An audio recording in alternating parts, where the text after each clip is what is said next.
Hello friends, welcome to our channel. So today in this video we study that diagnosis is most important to cure the patient from the disease. So today in this video we study that if the patient is coming with the abdominal pain, so we can diagnose the how to diagnose the case that the patient is suffering from the which disease. So the abdominal pain is an extremely common presenting symptom. जो abdominal pain है वो बहुत ही common symptoms है जो patient present करता है. The pen में B acute और क्रोनिक. जो पेन है वो एक्यूट होगा और क्रोनिक होगा. एक्यूट यानी कि सडन ऑनसेट होगा, मतलब कि जो पेशेंट का एब्डोमिनल पेन है वो अचानक से ही शुरू हो जाता है. और क्रोनिक यानी कि जो पेशेंट है वो बहुत ही लंबे समय से वो एब्डोमिनल पेन से सफर हो रहा है. Now, it is the important to be able to distinguish the cause of the abdominal pain. यानी कि जो एब्डोमिनल पेन है उसका हमें कोज जानना बहुत ही ज़रूरी है. तो हम पेशेंट को सजेस्ट कर सकते हैं कि इस केस में आपको अर्जेंट सर्जरी की ज़रूरत है और इस केस में आप मेडिसिन और ट्रीटमेंट से आपको अच्छा हो जाता है. So the rupture of the aortic aneurysm, perforated diverticular disease from those that do not, and biliary colic or uretary colic or acute pancreatitis. Now the causes of the abdominal pain are a legion. Here below the list of the causes is given. So the causes is the gastrointestinal. Into this there is a gastroduodenal related. So the peptic ulcer, if the patient may suffer from the acute peptic ulcer or a chronic peptic ulcer. Into the acute peptic ulcer, the patient may suffer from the due to the any stress of the ulcer. Patient may take the steroids. Any curling ulcer due to the patient history of the past into the bone. So patient may suffer from the abdominal pain due to the peptic ulcer. Now the second one is the gastritis. The patient have suffer from the gastritis, यानी कि कोई gastritis यानी कि जो उसकी पाचन होने की शक्ति है वो कम हो जाती है. एनी पेशेंट में सफ़र फ्रॉम एनी मालिग्नेंसी यानी कि जो पेशेंट में suffer from the cancer of the stomach, oesophagus etcetera, gastric volvulus. ये सब है gastroduodenal related causes for the abdominal pain. Now the second one is the intestinal. Into this there are more causes. This is the appendicitis. First one, the patient may suffer from the appendicitis. यानी कि जो appendix है उसका inflammation हो जाएगा, appendicitis, और वो acute appendicitis और chronic में भी हो सकता है.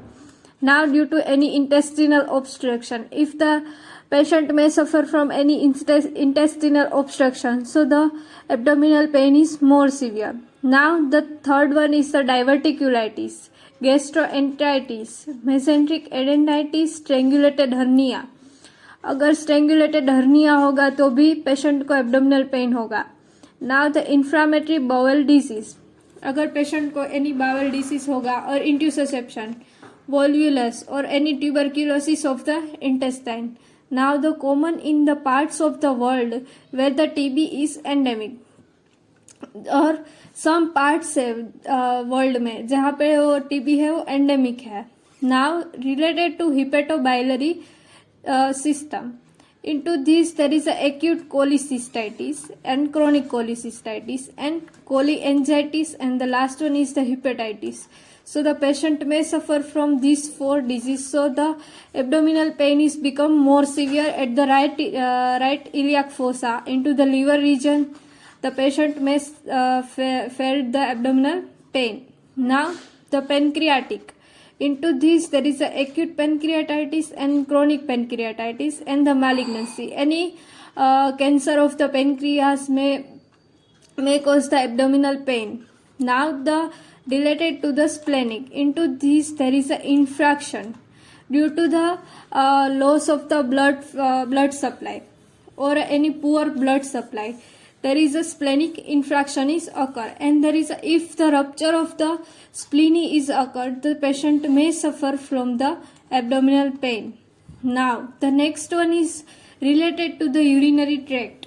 If there is any fault into the urinary tract, the patient may suffer from the abdominal pain. Now into the detail we see that the cystitis.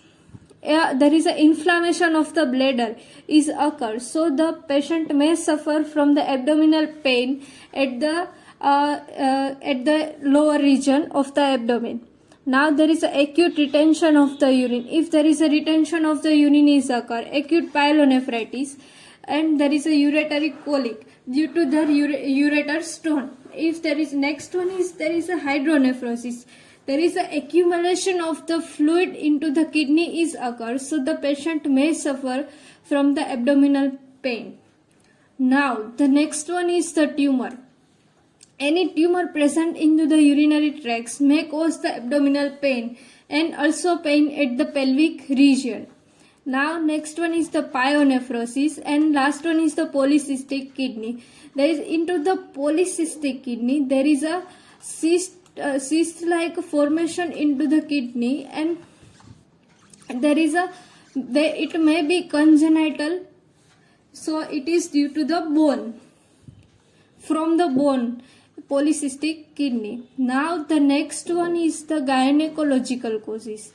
The gynecological causes, so into the female there is a abdominal pain is also due to there is a ruptured ectopic pregnancy, यानी कि जो pregnancy है वो uterus में ही नहीं होगी, uterus के अलावा बाकी दूसरी जगहों पे होगी, यानी कि फेलोपियन ट्यूब है, ओवेरीज है और पेल्विक पेरिटोनियम है, वहां पे प्रेगनेंसी होगी, यानी कि जो फर्टिलाइज्ड ओवम है उसका इम्प्लांटेशन होगा वहां पे, और वहां पे अगर रप्चर होगा तो पेन फील होगा, एब्डोमिनल पेन होगा पेशेंट को. Next one is the ovarian cyst, and there is a rupture of the ovarian cyst. If the ovarian cyst is occur, ovary में सिस्ट फॉर्मेशन होगा और उसका रप्चर होगा तो एब्डोमिनल पेन होगा. साल्पिंजाइटिस, यानी कि पेशेंट में suffer from the any pelvic inflammatory disease. There is a severe dysmenorrhoea, यानी कि पेनफुल मेंस्ट्रुएशन है तो कॉमन है कि उसको एब्डोमिनल पेन सीवियर होगा.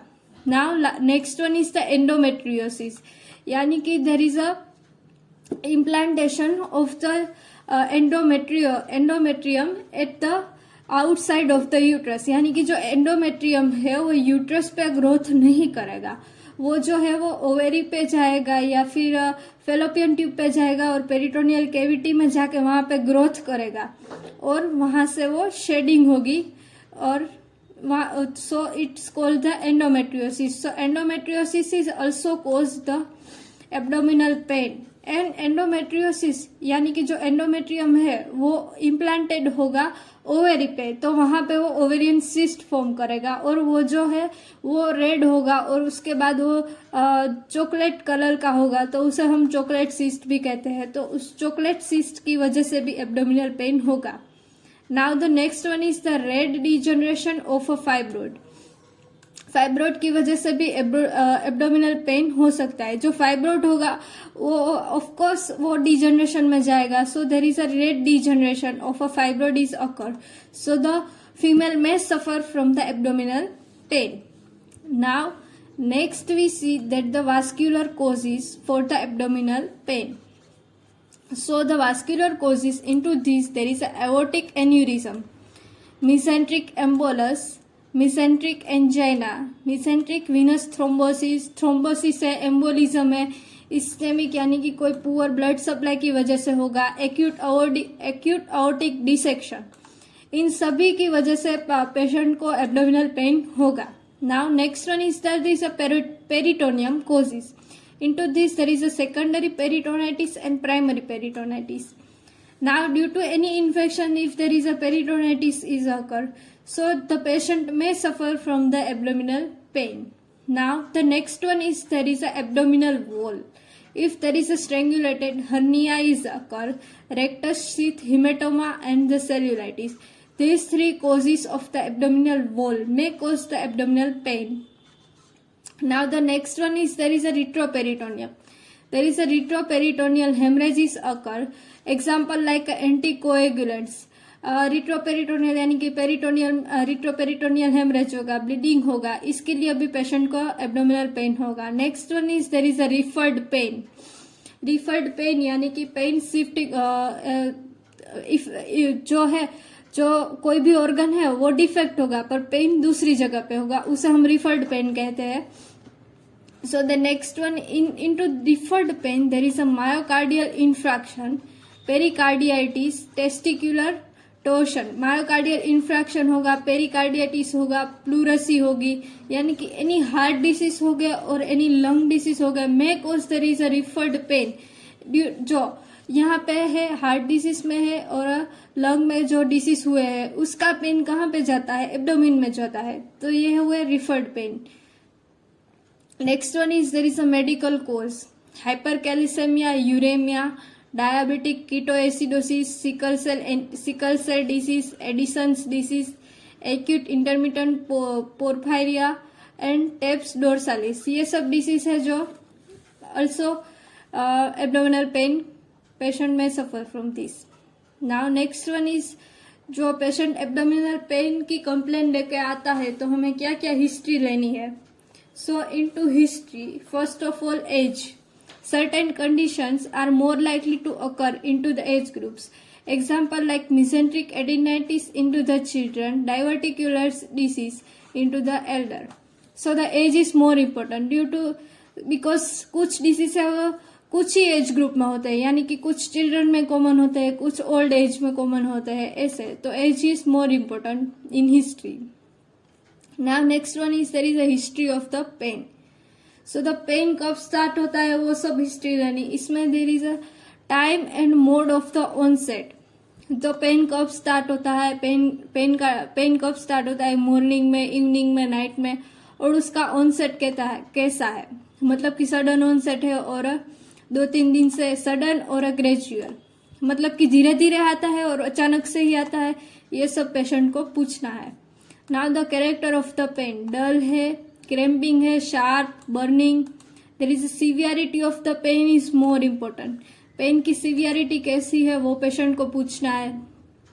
कंसिस्टेंसी ऑफ द पेन, मतलब कि जो पेन है वो कंटिन्यू होता है या फिर पेन शुरू होता है फिर पेन चला जाता है और वापस से पेन स्टार्ट होता है, ये सब पूछना है, यानी कि consistency of the pain. Now next one is there is a location, it is the more important, it is the key note, यानी कि लोकेशन है वो हमें किस तरफ डायग्नोसिस में आगे बढ़ना है वो हमें पता चलता है। So where did it start, यानी कि पेन कहाँ से स्टार्ट होता है और कहाँ तक जाता है। वेट हैज इट मूड, यानी कि पेन रेडिएट होता है, यानी कि radiation. Example like loins to groin at a ureteric colic, यानी कि यूरेटरिक कोलिक है, यानी कि यूरेटर स्टोन हुआ होगा तो पेन लोइन टू ग्रोइन जाएगा। Now next one is there is a effect of the respiration.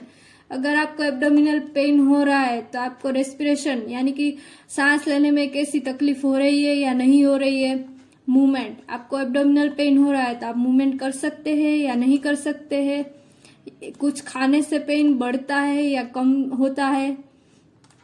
Defecation, यानी कि स्टूल पास करने में कोई प्रॉब्लम होती है, यूरिन पास करने में कोई प्रॉब्लम होती है या नहीं होती है। Micturition and last one is the menstruation. Due to pain there is affection of the menstruation, या फिर मेंस्ट्रुएशन यानी कि सीवियर डिस्मेनोरिया होगा तो मेंस्ट्रुएशन के दरमियान ही उसको प्रॉब्लम होगी। Now next one is there is a vomiting. Vomiting होती है या नहीं पेन के दरमियान, यानी कि did vomiting precede the pain, frequency of the pain and the character, the pain of the character, and there is a the pain of the character of the vomiting. Into this there is a vomiting का character कैसा है, bile है, फ्लक्चुएंट है, vomiting में blood आता है या नहीं, वो सब। Next one is there is a defecation, यानी कि स्टूल में क्या क्या प्रॉब्लम होती है उसको। कॉन्स्टिपेशन से पेशेंट सफर हो रहा है या नहीं हो रहा है। Absolute constipation with the colicky of the abdominal pen, यानी कि जो पेशेंट है वो कॉन्स्टिपेशन से सफर हो रहा है तो उसकी वजह से भी उसको एब्डोमिनल पेन हो सकता है। And there is a distension and there is a vomiting suggest the intestinal obstruction. और कॉन्स्टिपेशन के साथ अगर पेशेंट को वोमिटिंग होती है तो वो सजेस्ट करता है इंटेस्टिनल ऑब्स्ट्रक्शन को। Next one is there is a diarrhoea. If the patient may suffer from the diarrhea, so we have to ask the patient the frequency, consistency of the stool. Diarrhoea हो रहा है उसको तो उसकी frequency हमको पूछनी है। कंसिस्टेंसी यानी कि कैसा स्टूल पास हो रहा है, उसको स्टूल में ब्लड है प्रेजेंट है, म्यूकस प्रेजेंट है और पस प्रेजेंट है, वो सब उसको उसकी हिस्ट्री लेनी है। Next one is there is a fever. If with the patient may suffer from the abdominal pain with the fever, so history of the fever is taken. Now next one is there is a past history is taken for the abdominal pain.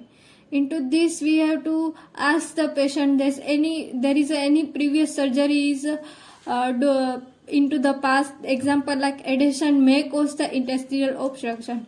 If the surgery is performed into the past, so there is a adhesion is occurred, so it causes the intestinal obstruction, so it causes the abdominal pain.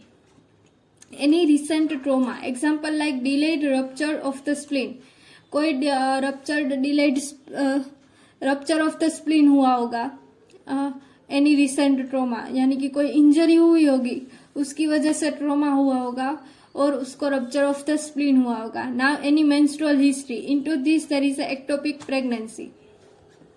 Ectopic pregnancy यानी कि pregnancy is not occur into the uterus. Pregnancy is occur outside the uterus.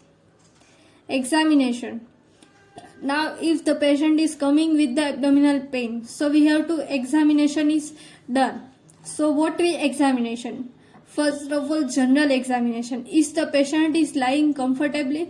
Is the patient is lying still but in the pain? Example like peritonitis. First of all, patient is lying, उसके पहले ही हमें general examination में हमें क्या करना होगा, pulse लेने होंगे, टेम्परेचर और रेस्पिरेटरी रेट लेना होगा। Pulse and temperature are raised into the inflammatory condition. अब जो हम एग्जामिनेशन करेंगे जनरल एग्जामिनेशन, अगर उसमें पल्स और टेम्परेचर वो इंक्रीज हो जाएगा, तो वो क्या सजेस्ट करता है, inflammatory conditions present into the body. They may also be raised with the impending infraction of the bowel. An increased respiratory rate might suggest the chest infection and there is a referring pain into the abdomen.